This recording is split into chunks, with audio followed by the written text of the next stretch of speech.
Hi, I'm Chris Frankel, Head of Human Performance here at TRX. Welcome to this week's weekly sequence. Let's get after it. This week is about ISO holds.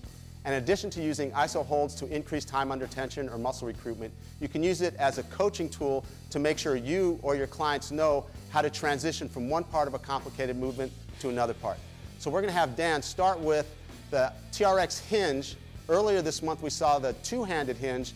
Dan's going to take it up a level to the single arm hinge. He's going to start the same way, knees bent, hips bent. As soon as that hand is on the handle, everything starts nice and strong here.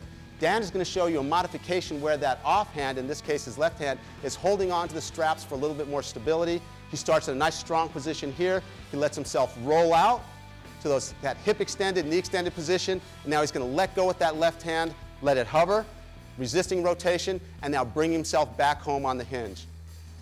This is more of an advanced move. You want to make sure you can manage that double-handed hinge before you go to the single-handed hinge. But what we do is use that ISO hold out here to make sure he's resisting rotation. I'm talking just a little bit longer to let him rest between reps as we go.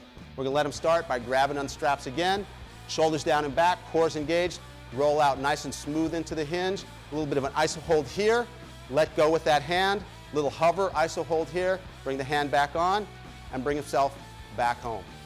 You'll find 2 or 3 reps is enough to get you started, but because this is the weekly sequence, we're going to start to add movements on top of that. So Dan is going to bring himself out the exact same way. How you feeling, big man? Okay. All right, here we go. Dan's going to bring himself out the exact same way. A little bit of an ISO hold here. Hover for the ISO hold. Now he's going to let that left hand down to the ground and perform a push-up. Bring himself back up to the hover. Nice. And then bring himself back home. We're going to let him catch his breath. He's going to do one more rep. Notice that we're using the ISO hold here to make sure he nails those positions before he moves on to the next part of that exercise. Feeling good?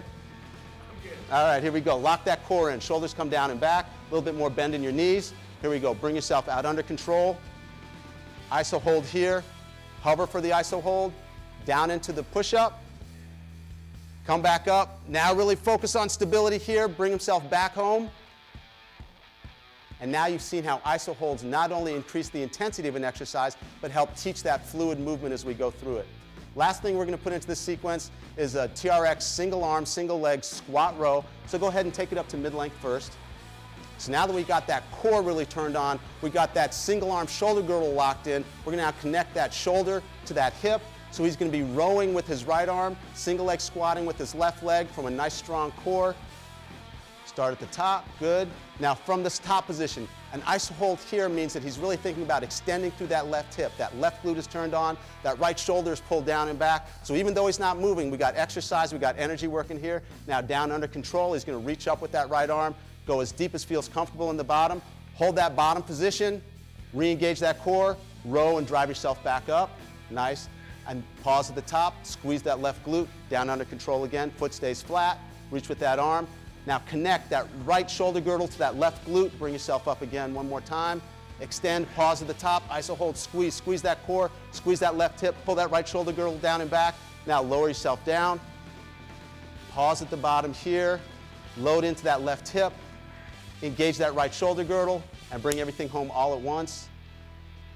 Nice, and relax. So ISO holds not only work the muscle, but it helps you train different parts of the movements, especially when you transition from one direction to another, to help you lock in what that movement pattern should feel like. Thanks for tuning into this week's weekly sequence. All month we've been focusing on strength, giving you cueing and coaching techniques you can use to increase time under tension and focus on strength in your TRX training. Make sure you check out this month's 30-minute download, and we'll see you next month for more TRX TV.